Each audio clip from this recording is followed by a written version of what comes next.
আসসালামু আলাইকুম। সুপ্রিয় দর্শক মণ্ডলী, বিএনপির মহাসচিব জনাব মির্জা ফখরুল ইসলাম আলমগীর তিনি সন্তুষ্ট হতে পারেননি এবং বিএনপির বহু নেতাই সন্তুষ্ট হতে পারেননি। গতকাল প্রধান উপদেষ্টা প্রফেসর ডক্টর মোহাম্মদ ইউনূসের সাথে সাক্ষাৎ করেছেন মির্জা ফখরুল ইসলাম আলমগীর সহ বিএনপির অন্যান্য সিনিয়র নেতাগণ। বর্তমান অন্তর্বর্তীকালীন সরকারের প্রধান উপদেষ্টা প্রফেসর ডক্টর মোহাম্মদ ইউনূস বিভিন্ন রাজনৈতিক দলের সাথে তিনি সাক্ষাৎ করেন। বিশেষ করে সম্প্রতি তিনি গতকাল এই সাক্ষাৎটি করেছেন। গতকাল ছিল 16 এপ্রিল 2025। এই দিনে মির্জা ফখরুল ইসলাম আলমগীর সন্তুষ্ট হতে পারেননি। কেন সন্তুষ্ট হতে পারেননি? তারা এখনো নিশ্চিত হতে পারেননি কবে নির্বাচন হবে। তারা খুব দ্রুত নির্বাচন চাচ্ছেন এবং এই অন্তর্বর্তীকালীন সরকারকে অনির্বাচিত সরকার বারবার বলে যাচ্ছেন। বিএনপির আরেক নেতা সালাউদ্দিন আহমদ তিনিও বলে যাচ্ছেন মির্জা ফখরুল ইসলাম আলমগীর তো আছেনই। তো সালাউদ্দিন আহমদ ভারতে 9 বছর থেকে প্রচণ্ড ধরনের বেপরোয়া হয়ে উঠেছে বাংলাদেশে এসে। আর তার ব্যাপারে সন্দেহ যথেষ্ট রয়েছে। সে ভারতের হয়ে কাজ করতেছে। ভারত সরকারের লোকজন যা বলছে সেগুলোই তারা বলছে, তাদের সাথে মিলে যাচ্ছে, তাদের হুকুমগুলো পালন করছে। ভারতের জয়শঙ্কর পররাষ্ট্রমন্ত্রী যা বলছে, বিএনপি নেতা সালাউদ্দিনও তাই বলছে, মির্জা ফখরুল ইসলাম আলমগীররাও সেগুলো বলছে। তো তারা দ্রুত নির্বাচন চায় এবং এই অন্তর্বর্তীকালীন সরকারকে আনইলেক্টেড বলছে। তো বৈধতার ক্ষেত্রে আনইলেক্টেড হলে তো অবৈধ হয়ে যায় না। আপনারা জানেন বিভিন্ন সরকার আনইলেক্টেড থাকে। শুধুমাত্র আনইলেক্টেড থাকলেই কি যে কোনো সরকার অবৈধ হয়ে যায়? খুব সুন্দর করে ব্যাখ্যা দিয়েছেন মিস্টার পিনাকি ভট্টাচার্য। আমার মতন ব্যক্তি, আমি এটা নিয়ে আলাদাভাবে ব্যাখ্যা দিতে চাই না।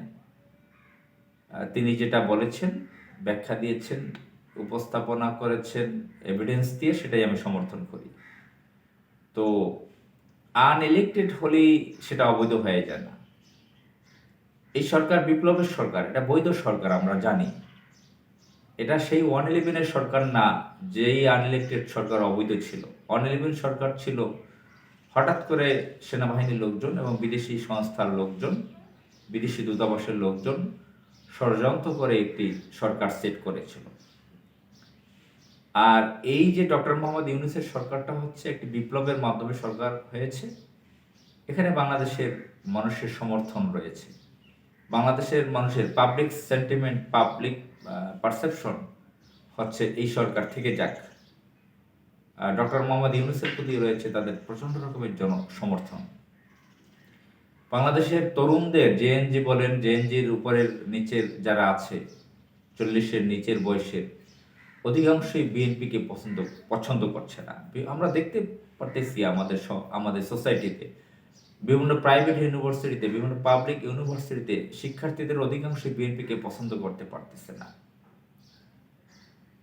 এবং বিএনপির যে দখলদারিত্ব, যে চাঁদাবাজি, যে মাস্তানি সারা দেশে চালু হয়েছে এবং বিএনপি সিনিয়র নেতারা যেভাবে বেপরোয়া হয়েছেন, উল্টাপাল্টা কথা বলে যাচ্ছেন নির্বাচনের জন্য, তারা মনে করতেছে নির্বাচন হলেই তারা সরকারে আসবে, অথচ তাদের জনসমর্থন খুব আমরা দেখতে পাচ্ছি না। বিভিন্ন সোসাইটিতে বিএনপির সমালোচনা, কেন এই সরকারের বিরুদ্ধে কথা বলছে। আমরা বলতেছি না যে ইউনূস সরকার খুব ভালো কাজ করতেছে, অবশ্যই একটা নির্বাচন দরকার, কিন্তু 17.5 বছর বাংলাদেশের যে ভঙ্গুর পরিস্থিতি, আমাদের ইনস্টিটিউটগুলো, আমাদের রাষ্ট্রীয় প্রতিষ্ঠানগুলোর যে খারাপ পরিস্থিতির মধ্যে রয়েছে, তাতে এই মুহূর্তে নির্বাচন দেওয়া খুব কঠিন।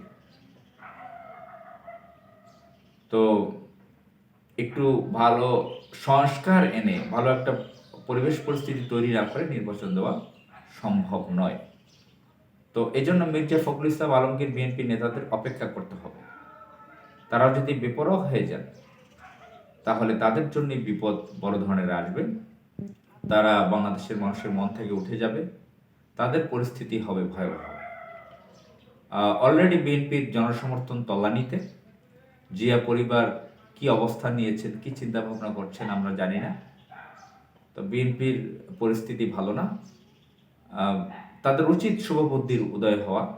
যেভাবে পাগলাটে হয়ে গেছে মন্ত্রী হওয়ার জন্য, অন্তর্বর্তীকালীন সরকারের উচিত হয়তো মির্জা ফখরুল ইসলাম, আমির খসরু সালাউদ্দিন, এই বিএনপির কয়েকজন, মির্জা আব্বাস, এদেরকে কয়েক উপদেষ্টা পদে বসিয়ে দিলে দেখবেন যে নির্বাচন নিয়ে কোনো কথাই বলবেন না।